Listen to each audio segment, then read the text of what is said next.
Alright, cellos, this is American Princess by Bob Phillips. You want to make sure you pay attention to the tempo changes, and there are lots of string crossings in this piece. The best way to practice those, of course, is with the metronome to make sure that you're crossing the strings nice and evenly, because whenever we have a lot of string crossings, sometimes we practice them and we tend to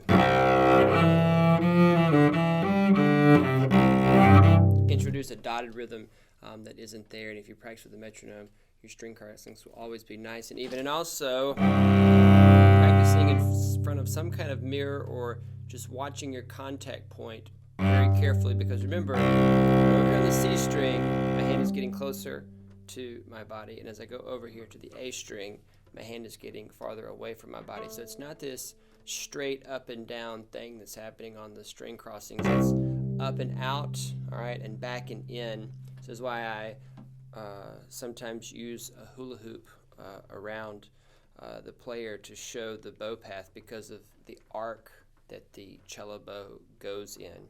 All right, so you know, if you start to hear a lot of scratching or you're not making good contact with the string, it's probably this bow path that's not correct.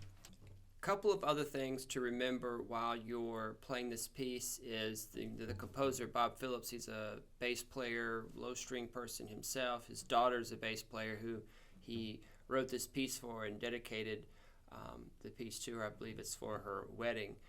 So remember cellos and basses. He really wrote this amazing cello and bass part for you to have this wonderful soaring melody up here in fourth position cello. So when you have these moments up here, and you have several of them, like especially at the end, it's fortissimo. It's marked fortissimo there, measure 83, all the way to the end of the line there on the second page. So we want to hear,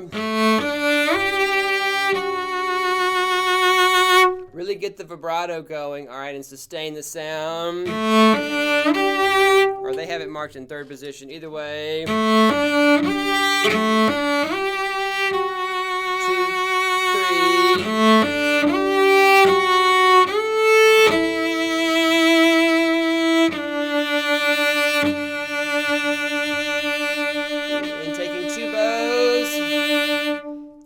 There at the end.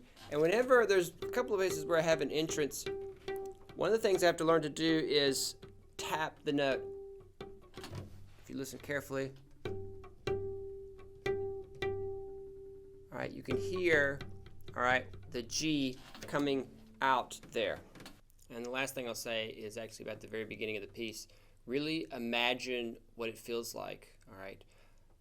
Think about the sound that you want, what quality of sound you want at the beginning of the piece, and then remember what it feels like to pull the bow, all right, without a lot of heavy arm weight, because starting at the very beginning of the piece, you haven't played any of these notes in this piece yet. It's a totally different character than maybe something else you've played.